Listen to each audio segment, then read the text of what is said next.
El éxodo de capitales ya comenzó en Cuba. El ultimátum del Departamento del Tesoro de los Estados Unidos a las empresas extranjeras vinculadas a Gaesa acaba de vencer, desatando una estampida de gigantes internacionales y hoteleras como Meliá e Iberoestar, que prefieren abandonar la isla antes de enfrentar sanciones fulminantes. Esta asfixia económica ocurre en el peor momento posible. La OFAC acaba de congelar los activos del propio dictador Miguel Díaz-Canel, de su esposa Alice Cuesta y de la dinastía familiar de Raúl Castro, incluyendo a su hijo Alejandro Castro Espín, el corazón financiero del régimen que controla el 70% de la economía cubana. Está formalmente cercado. La desesperación intramuros es total. Con las cuentas bloqueadas, la purga interna ha escalado al punto de ver a familiares de generales históricos detenidos y durmiendo en el suelo. El dinero se evaporó. Y aunque gobiernos aliados como el de México y Belice intentan enviar salvavidas de emergencia con barcos cargados con miles de toneladas de alimentos para maquillar el desastre, el modelo turístico y corporativo del castrismo ha quedado herido de muerte. Estamos presenciando ahora sí el colapso final de la dictadura más longeva de América Latina. Para analizar el verdadero impacto económico de este histórico cierre de cerco y lo que los medios tradicionales no se atreven a contar, hoy nos acompaña el prestigioso politólogo, historiador y analista senior invitado del Miami Strategic Intelligence Institute, director de Patria de Martin, Julio M. Schilling. Soy Jen García y estos Líderes del Mundo Hispano, periodismo independiente. Vamos a la entrevista.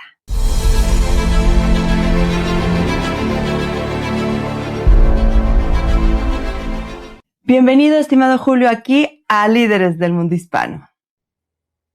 Saludos, Jen. Como siempre, muy agradecido por la invitación y un placer de acompañarlos. Muchas gracias, Julio. Pues hemos visto cambios realmente importantes en la estrategia que ha tomado la administración del presidente Trump y Marco Rubio en relación al régimen cubano. Este golpe tan fuerte a la economía de Gaesa, ¿crees que sea la estocada final para que el régimen empiece ahora sí que a desmoronarse de manera más rápida, Julio? Sí, definitivamente que ese es el caso, porque tenemos que entender que el modelo económico en Cuba comunista se reformuló totalmente con la caída del comunismo soviético.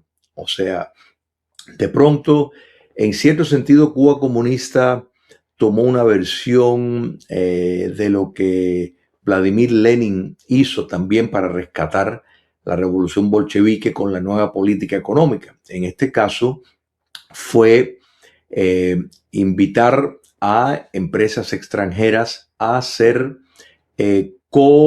socios económicos, o sea, ser socios económicos con la dictadura cubana, pero la dictadura cubana ya iba a utilizar una nueva clase que inventó, clase empresarial militar.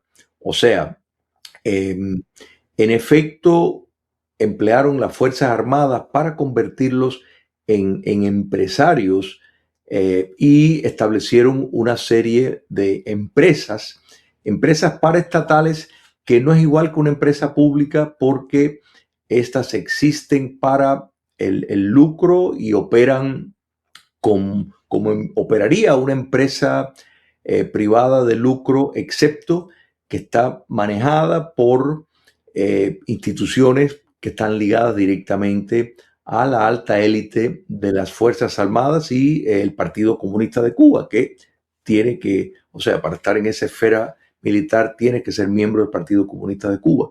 Entonces, esta alianza entre empresas extranjeras que son socios típicamente mitad y mitad, donde retiene el mayor interés la dictadura cubana. Estas empresas extranjeras más bien tomaban el papel de ofrecer capital humano, tecnología, conocimiento de administración de empresas. Entonces, esto incluso en algunos casos le convertía al castrocomunismo en un codueño de esa empresa que tenían ya hasta una representación en el exterior. Entonces, este modelo floreció ya a raíz de 1990, apuntó con más fuerza cuando el dictador Raúl Castro tomó riendas del poder, donde empresas específicamente como Gaesa adquieren esa capacitación que Gaesa a su vez aglutina un sinnúmero de otras empresas que directamente controlan el 70% de la economía de Cuba y de manera indirecta en el sector turístico estamos hablando de más del 90%, o sea, que tiene un peso extraordinario. Gaesa posee en el exterior, en reservas, reportes reflejan un monto de 18,000 millones de dólares en reservas fuera, o sea, sería una de las mayores hoteleras de América Latina si lo fuéramos a comparar en términos de todos los hoteles y la infraestructura turística que posee en combinación con empresas extranjeras. Entonces este negocio le fue muy bien, pero pasaron dos cosas importantes. La ley Helms-Burton, que es una ley de 1996 estadounidense, esa ley enfocaba en castigar a la dictadura cubana, en este caso principalmente y directamente por el derribo de unas avionetas de civiles que estaban en tareas humanitarias de rescatar balseros cubanos que huían de Cuba comunista y fueron derribados, asesinados en aguas internacionales. Y bueno, los Estados Unidos en efecto codificó el embargo, porque hasta ese momento el embargo estaba a la potestad del presidente. O sea, fue una orden ejecutiva y básicamente un presidente podía quitarlo y poner, suavizarlo, relajarlo. De pronto la ley Helms-Burton se convirtió, o sea, codificó el embargo. Pero no solo eso, contenía 4 artículos. El tercero permitía a ciudadanos estadounidenses y cubanos-estadounidenses ir a los tribunales para demandar a empresas que estaban traficando en propiedad confiscada, o sea, propiedad que el castrocomunismo expropió y de pronto esta empresa entra en una relación comercial con Cuba y está utilizando, por ejemplo, algunos de los muelles de La Habana, determinados hoteles propiamente. Y entonces el capítulo 3 permitía a que los estadounidenses y cubano-americanos demandaran a esas empresas por los activos que tienen los Estados Unidos. Pero ¿qué pasó? Ningún presidente activó ese capítulo. Quiere decir que estaba ahí de adorno. En efecto, no estaba siendo utilizado. Esto es hasta que Donald Trump lo activó. O sea, y permitió eso. Eso tuvo un efecto extraordinario de disuadir a inversionistas a ir a Cuba, porque ningún capital extranjero se sentía seguro invirtiendo en Cuba si de pronto podrían enfrentar un juicio en los Estados Unidos por estar de alguna manera traficando con propiedad robada. Y tenemos que tener en cuenta, cuando hablamos de invertir, aquí no estamos hablando como una empresa que puede invertir en Perú, Colombia, Panamá, México. No. En Cuba tú contratas con la dictadura cubana. Ellos son los que les pagan a los empleados. Son los que, en efecto, todo el trato es entre la empresa extranjera y el Estado dictatorial cubano. Entonces, te conviertes automáticamente en un socio, y aquí estamos hablando de un régimen, por supuesto, no solo no democrático, sino tiránico.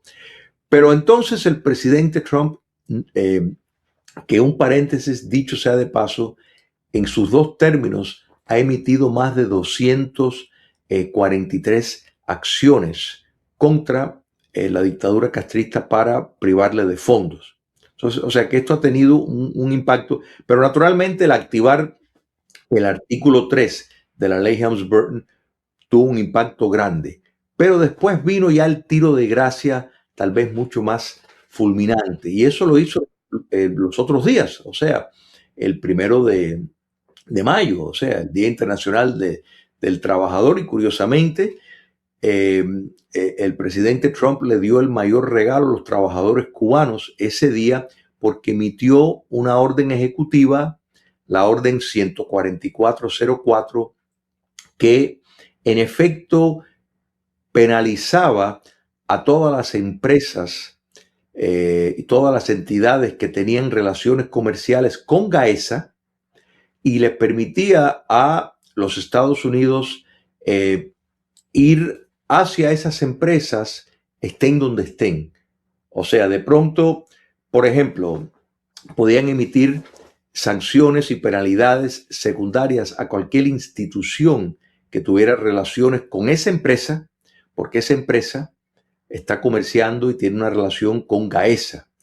La razón por la cual Visa y Mastercard ya no se usan en Cuba es porque el banco que los tramitaba no quiere estar vinculado. Como todo se gestiona por medio de Gaesa, pues entonces ese banco abandonó sus operaciones en Cuba para no ser penalizada en otros lugares. Los Estados Unidos es quien emite dólares. Los dólares son la moneda no oficial del mundo. Bueno, esta orden ejecutiva le daba el alcance a los Estados Unidos a penalizar cualquier institución que tuviera comercial. Quiere decir que podrían penalizar un banco y prohibirle que tramitara en dólares si está teniendo relaciones con una institución que a la vez tiene relaciones con Gaesa. Entonces esto ha llevado, para cerrar la idea, a una estampida de empresas que estuvieron en algunos casos décadas, algunos más de 30 años en Cuba, que dejan sus operaciones porque ya pueden ser penalizados de manera indirecta y sí les causaría enormes daños. Y quiere decir que esos hoteles, todas esas instalaciones, ahora pasan netamente a ser administradas por la dictadura cubana, quien carece de capital humano, de tecnología, de experiencia en administrar estas entidades. Entonces, esto es un golpe extraordinario porque en efecto, Jen, se desmontó el modelo el modelo económico que la dictadura cubana forjó a partir de 1990 en reacción al fin del subsidio soviético. Entonces, sin lugar a duda, es un impacto extraordinario porque Cuba comunista ha estado ejerciendo un capitalismo concesionario, un capitalismo de Estado que lo ha beneficiado a un puñado de personas de una manera muy grande.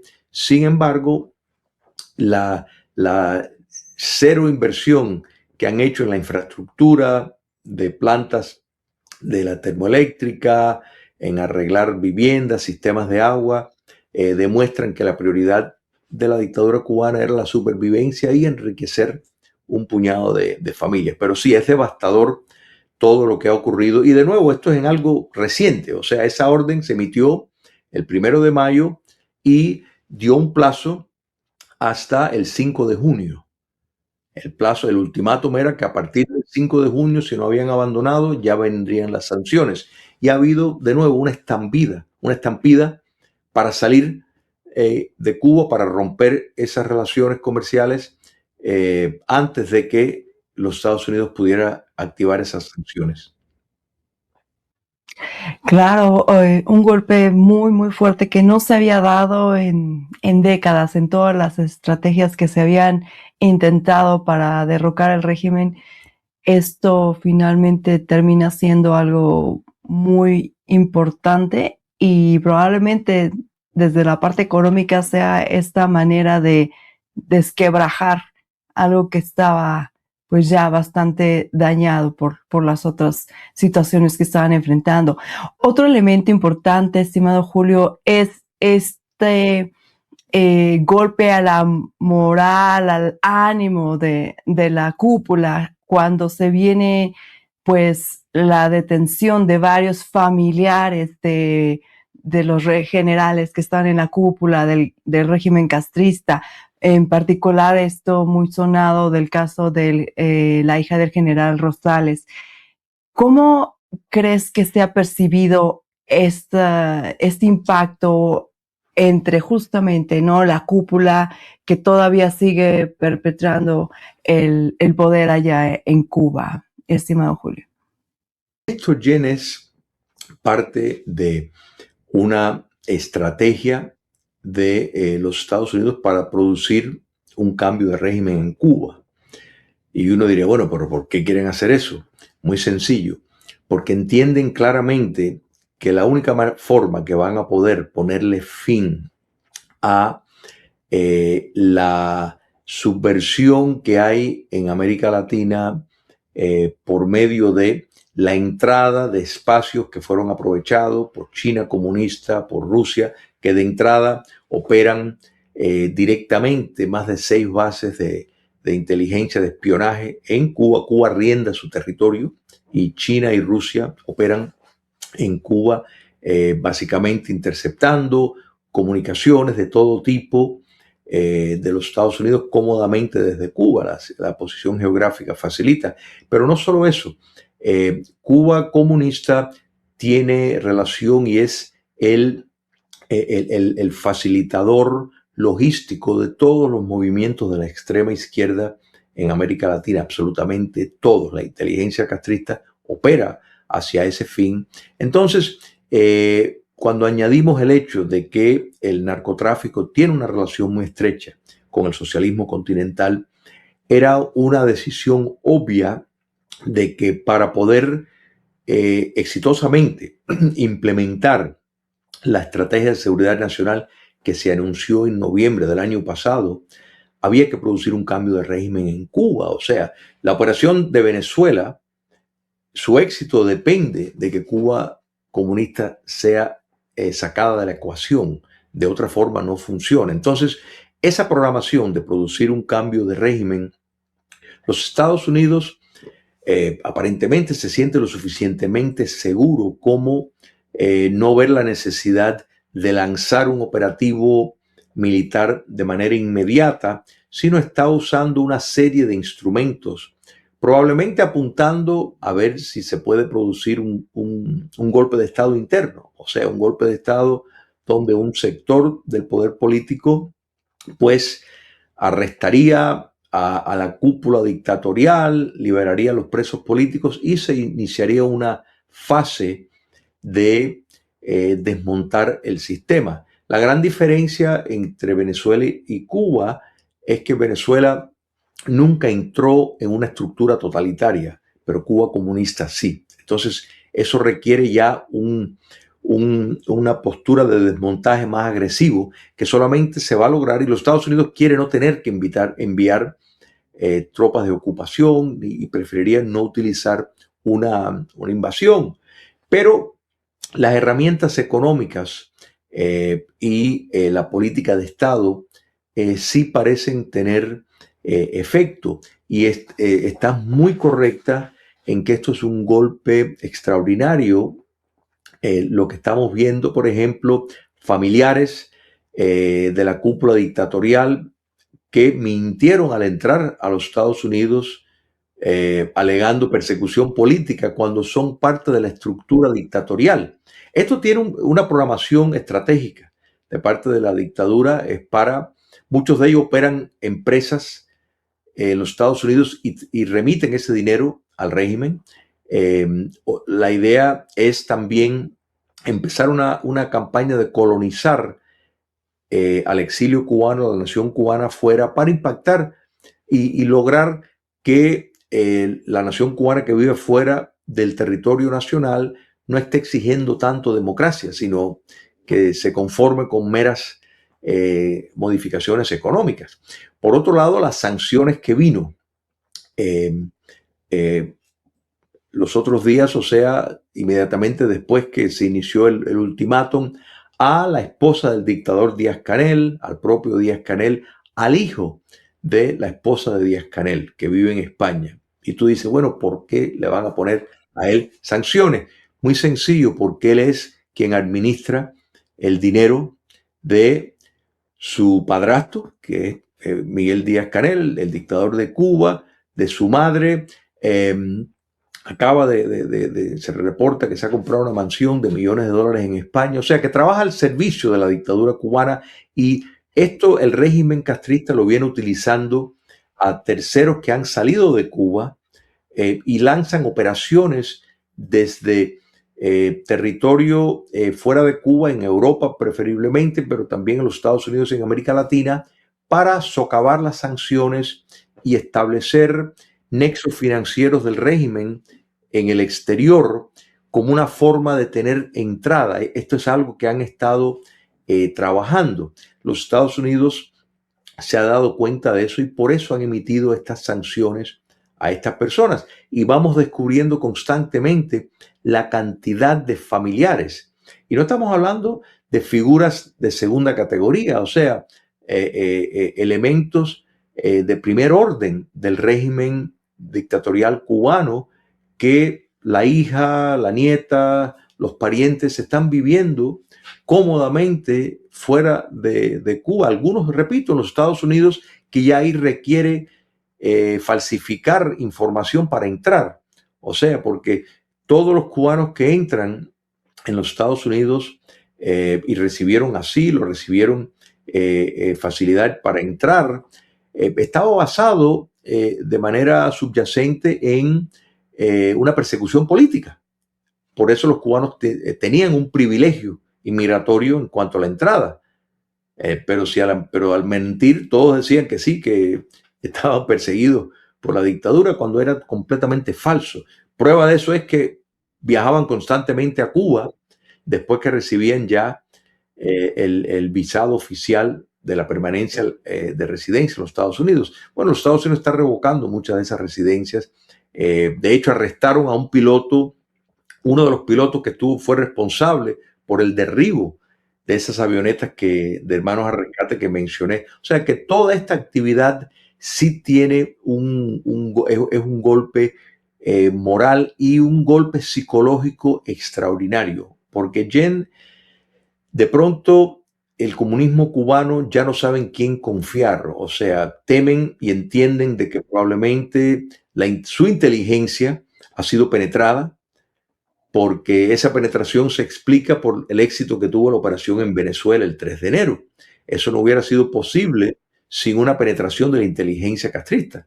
Y esa misma inteligencia, pues, esa información que los Estados Unidos tienen, la tiene de lo que está ocurriendo en Cuba. Entonces, quedan todavía muchos instrumentos. Mencioné anteriormente que Gaesa se ha reportado que tiene más de 18,000 millones de dólares en reserva en bancos en el exterior. En algún momento vamos a ver los Estados Unidos moverse en esa dirección, en Panamá y otros países donde Cuba comunista tiene ese dinero escondido. Vamos a ver más encauzamientos, o sea, no solo el de Raúl Castro, sino de otros en la cúpula. Y todo esto tiene el efecto de desmoralizar, pero a la misma vez estimular que algunos sectores del poder político, particularmente dentro de las estructuras de las Fuerzas Armadas, den un golpe de Estado, evitándole así a los Estados Unidos tener que tomar otras medidas. Claro. En este sentido, hemos visto también que hay, por ejemplo, todavía aliados del régimen cubano. Me refiero, por ejemplo, a este último buque que llegó con miles de toneladas de alimentos y víveres para Cuba estos últimos días de parte del gobierno mexicano y Belice. ¿Es suficiente este tipo de ayudas para darle un poco más de aire al régimen o esta caída ya es inminente, estimado Julio? Fíjate, el tipo de ayuda, y en el caso de la ayuda humanitaria que ha provenido de México, muchos grupos de observando, o sea, y haciendo auditorías, han descubierto que esos artículos que fueron donados por México terminaron siendo mercancía que Cuba comunista puso a la venta. Eso estaban supuestos a ser donados, regalados a la sociedad. Sin embargo, fue puesto a la venta. Inmediatamente el régimen pues se puso en moción para eh, revertir algunas de esas acciones.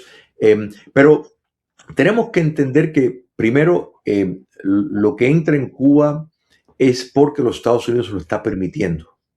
Fíjate que no entra petróleo y la razón por la cual no entra petróleo, excepto que el que ellos quieren dejar entrar, es para evitar que Cuba comunista siga revendiendo el petróleo buscando fondos. Los Estados Unidos va a permitir que siga entrando ayuda humanitaria para evitar un colapso total de la sociedad. O sea, los Estados Unidos no quiere una situación como esa, primero porque no va en acorde con sus valores, pero también produciría una situación que en cierto sentido obligaría a los Estados Unidos a intervenir ya por ser un colapso humanitario.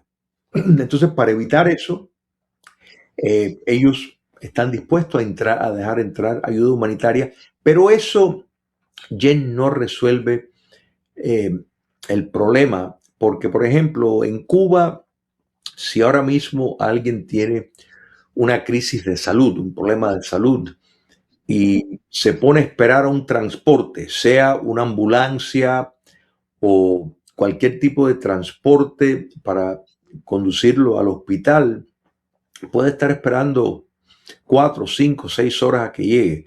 Sin embargo, si hay una manifestación pública de más de 3 personas, a los 5 minutos ya hay patrullas de la policía y de la seguridad, la policía política.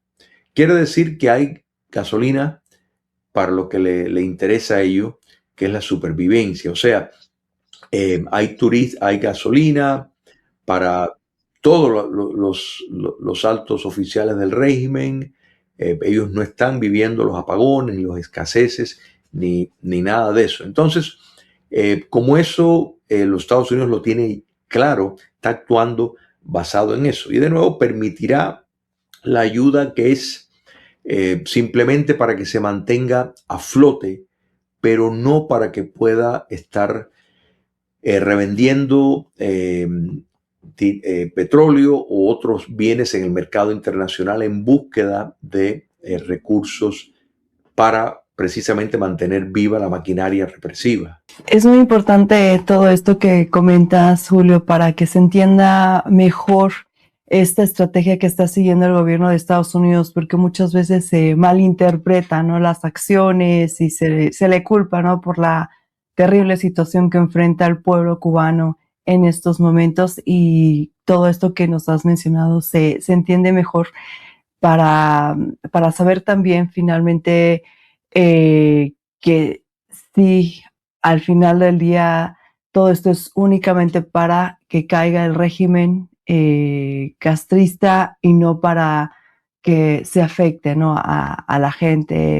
Esta transición que puede llegar a vivir los altos mandos del régimen, de primero ser reconocidos a nivel internacional como generales, militares, y de pronto, como en el caso de Raúl Castro, poder ser muy probablemente un prisionero, un reo por crímenes de lesa humanidad. ¿Qué impacto puede tener todo esto también en ese desquebrajamiento de la cúpula, Julio? Los cargos, y recordemos que en este caso el encauzamiento contra Raúl Castro es sobre las órdenes que dio para el derribo de las avionetas, pero Raúl Castro también tuvo encauzamiento por implicación en el narcotráfico. Y hay tantas herramientas que los Estados Unidos tiene para utilizar basado en información que ellos poseen sobre la participación de Cuba comunista en el narcotráfico, la participación de Cuba comunista en el suministro de logística a grupos terroristas a través de América Latina y en los propios Estados Unidos. De hecho, se está investigando organizaciones no gubernamentales que en efecto son organizaciones de pantalla de la dictadura cubana que operan y movilizan a personas para obstruir, o sea, grupos para obstruir tránsito, para interrumpir actividades que son permitidas por las leyes de los Estados Unidos. Entonces, se está ampliando ese tipo de cosas. Ahora, tenemos que entender, y yo creo que eso es importante enfatizar, que en Cuba comunista se ha cometido crímenes de lesa humanidad que se siguen cometiendo y Cuba no puede transitar hacia la democracia si no lleva a cabo la justicia transicional, o sea, una programación amplia para desenraizar las instituciones comunistas, un proceso de rendición de cuentas por los crímenes que se han cometido, un proceso de lustración donde personas vinculadas a la maquinaria represiva para poder, o sea, ocupar determinados puestos públicos, tienen que ser, tiene que haber una auditoría para estar seguro de que esas personas están calificadas, sobre todo puestos como jueces, equipos de seguridad. Todo esto se llevó a cabo tras la caída del nazismo, tras la caída de muchos de los países del bloque socialista. O sea que esto, y de hecho la evidencia apunta que las transiciones democráticas más exitosas, todas llevaron a cabo algún tipo de programación de indemnización por propiedades confiscadas, de rendición de cuentas, de descomunización, o sea, desmontar toda la glorificación a los regímenes dictatoriales sanguinarios. Todo este tipo de procesos tiene que llevarse a cabo y en el caso de Cuba todavía quedan vivos muchas de esas personas fundacionales que fueron responsables de insertar en Cuba ese modelo dictatorial. Y eso, pues sin lugar a duda, debe de pesar y ser una preocupación para muchos, pero a la misma vez puede ser un incentivo, para muchos dentro de esa estructura del poder,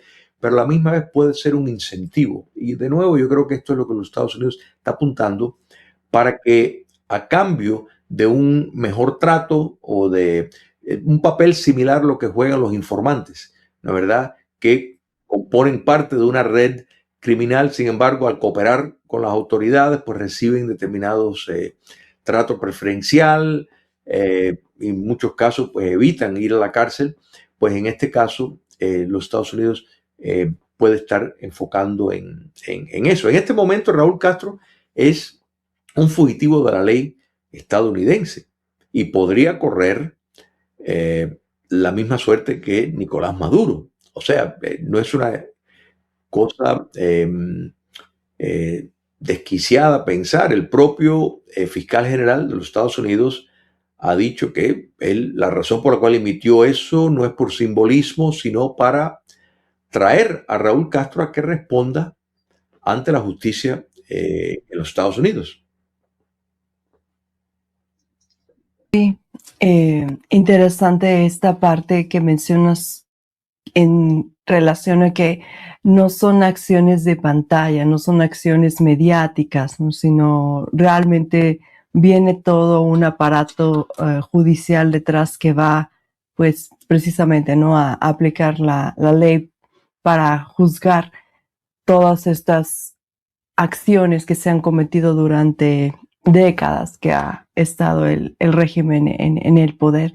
Cuando hemos comentado en relación a la oposición dentro de Cuba que podría ver un escenario más propicio para finalmente dar un cambio y ayudar a la caída del régimen, ¿está la oposición dentro de Cuba realmente lista para para hacer esta transición que comentábamos, o requiere todavía de actores externos que ayuden a que no se quede la isla sin gobierno, por decirlo de alguna manera, estimado Julio?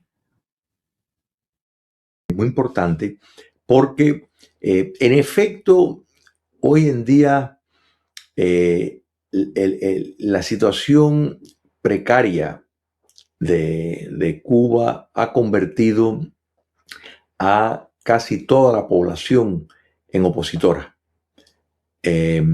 Ahora, la situación, tanto la crisis humanitaria como las estructuras totalitarias, o sea, de un régimen totalitario que compone todas las esferas del poder en Cuba, los regímenes totalitarios destruyen la sociedad civil.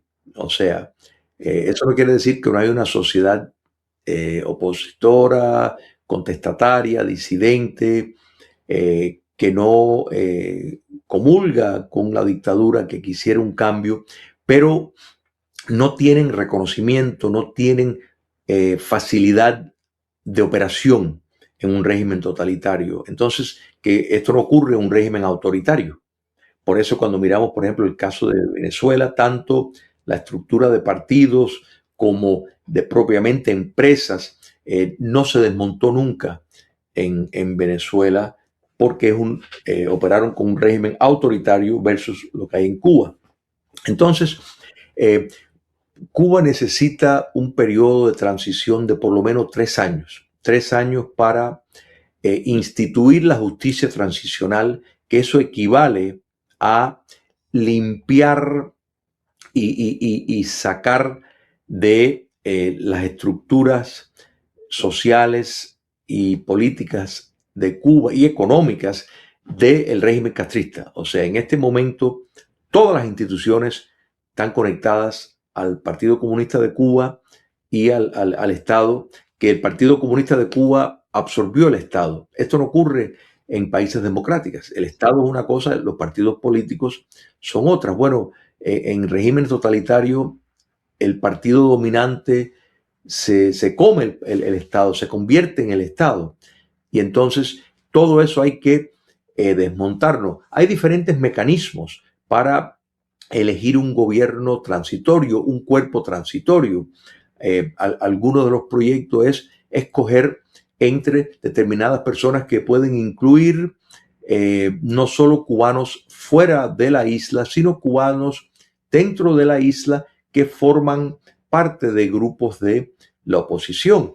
Ese gobierno interino tendría la facultad para emitir leyes de emergencia, ordenar la ayuda humanitaria, organizar e implementar la justicia transicional, llevar a cabo una comisión electoral para, dentro de tal vez 24 meses, tener elecciones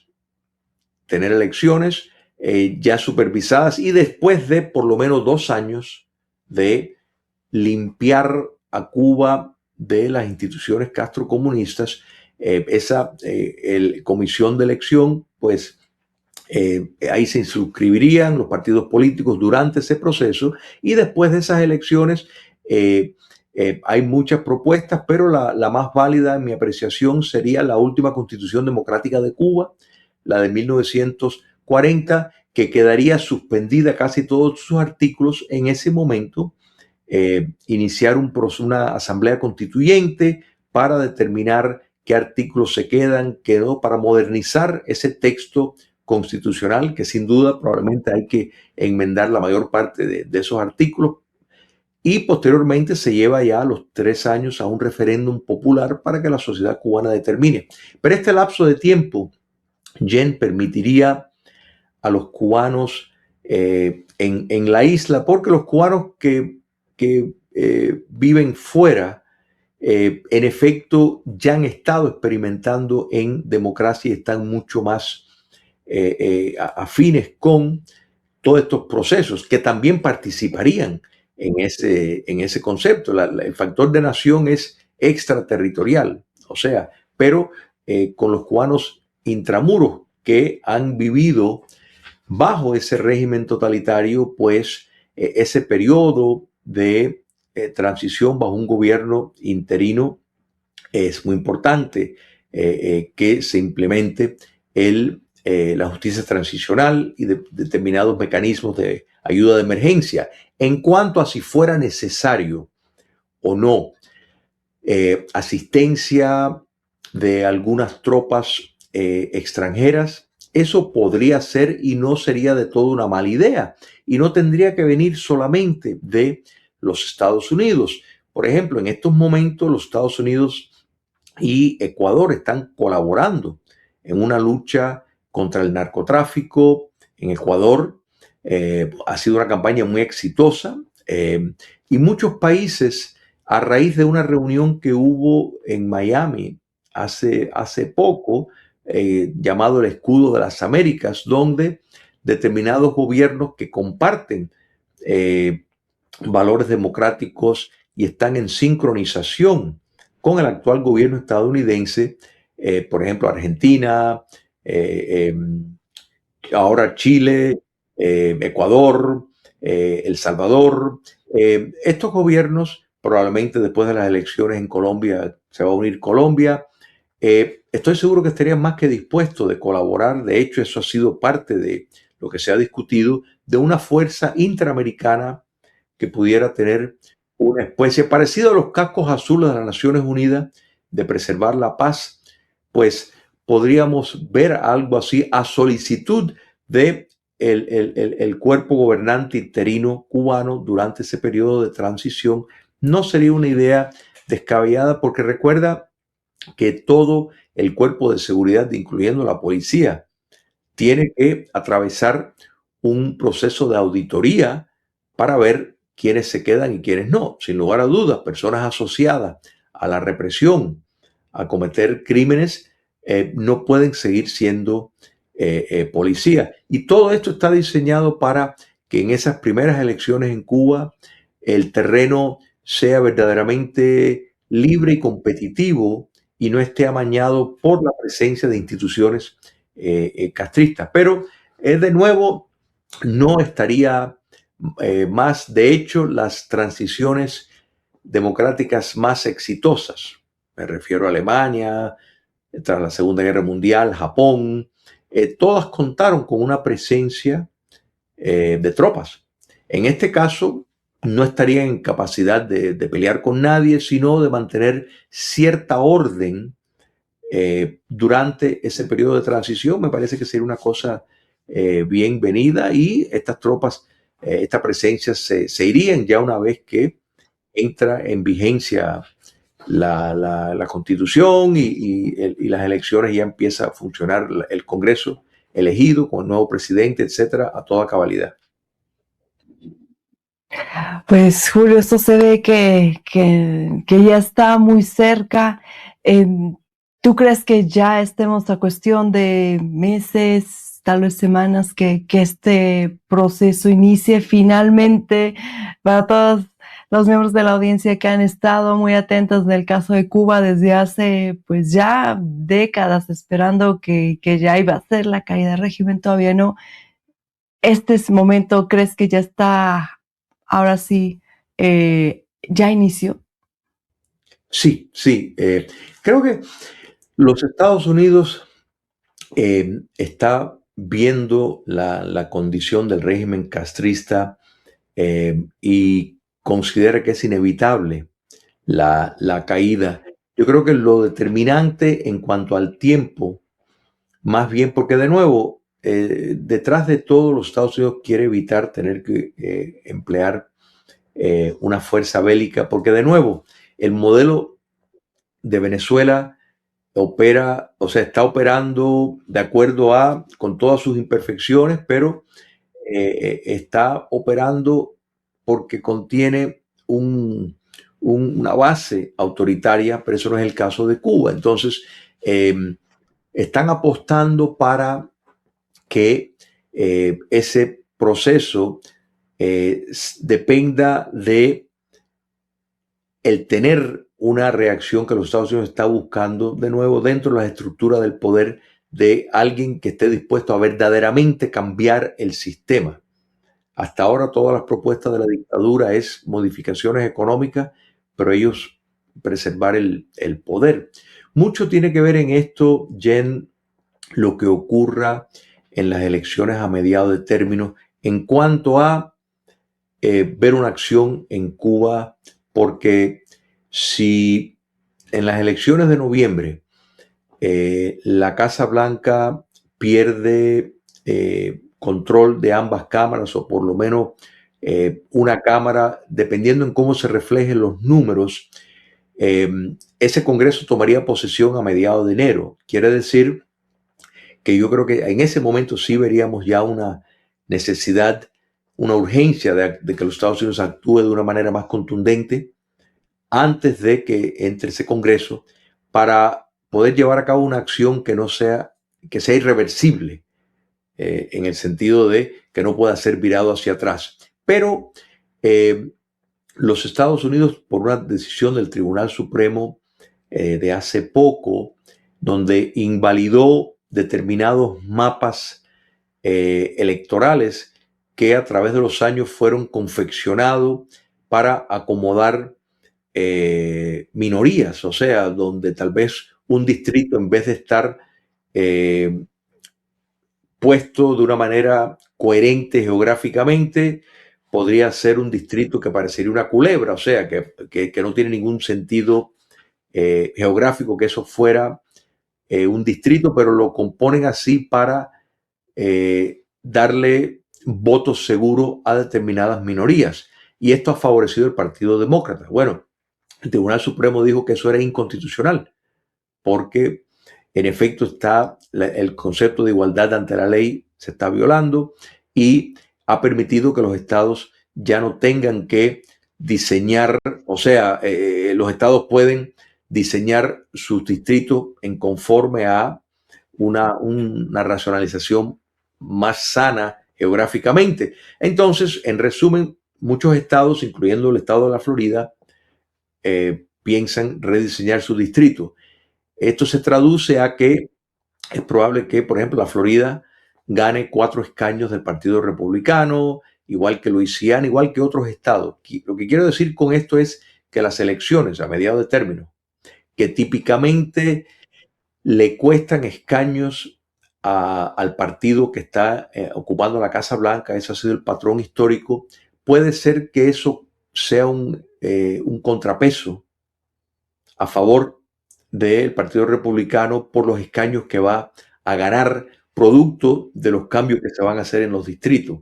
Quiere decir que si la pérdida no es tan grande o simplemente no hay pérdida por este efecto de los escaños adicionales que pasarían a ser preferenciales a los republicanos, pues es probable que entonces la Casa Blanca no se vea apurada en su política hacia Cuba, porque hasta ahora los Estados Unidos es quien controla lo que entra y lo que sale de Cuba, y tienen todavía muchas herramientas, como hablamos anteriormente, algunas de ellas financieras, para castigar a la cúpula dictatorial y buscar o que se vayan. O sea, hay un puente de plata, que se vayan para Rusia, para China, y dejen el poder, o que produzca de nuevo una revolución de palacio, un golpe de Estado, para iniciar el curso ya necesario de transición. No habría ese apuro si las elecciones son favorables para la Casa Blanca. Quiera Dios que así sea. Pero de no ser así, entonces sí habría una precisión de tiempo antes de mediados de enero, que es cuando entraría el otro Congreso. Y hay acciones que cuando se hacen ya no se pueden deshacer. Y esa acción pues sería ya dar un golpe más contundente a la dictadura cubana y eso podría ser el desmantelar centros de comunicación militares y de inteligencia para darle alguna indicación a la dictadura cubana de que esto está en serio. Así que yo creo que mucho depende de eso.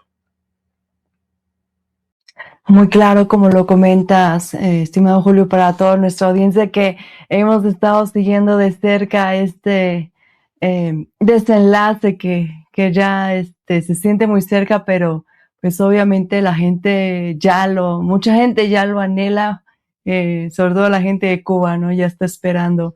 Pero qué bueno que nos aclaras esto para tener una idea mucho más certera de la situación. ¿Algún mensaje final, estimado Julio? No, la esperanza no se puede perder. Yo creo que el mapa de ruta está claro, o sea, la liberación de Cuba es eminente. Y esto de nuevo es buenas noticias, no solo para el pueblo de Cuba, que lleva 67 años de un régimen sanguinario, dictatorial, que ha facilitado la destrucción de una república que en su momento fue próspera, pero esto también significa para América Latina una nueva etapa, el poder verdaderamente llevar a cabo una política sin la injerencia de una potencia subversiva como Cuba comunista. Esto representa una nueva etapa totalmente para América Latina, donde los valores democráticos verdaderamente se respetan y el sentido de la justicia se pueda aplicar sin temor de poder caer en un régimen que destruye todas las libertades civiles, porque no hay un régimen dictatorial en América Latina o movimiento que simpatiza con la extrema izquierda, de nuevo, que no tenga una conexión umbilical con Cuba comunista. Y aquí podemos entrar también esa conexión con el narcotráfico, del cual el socialismo continental se ha beneficiado enormemente, no solo financieramente, sino como herramienta para subvertir el orden en los Estados Unidos y en Europa. Pues muchísimas gracias, Julio, por habernos traído toda esta información, todo este análisis tan importante y para entender mejor todo lo que está sucediendo en la región. Estimado Julio, esperamos tenerte en próximas ocasiones. Muchas gracias por haber estado con nosotros. Un placer.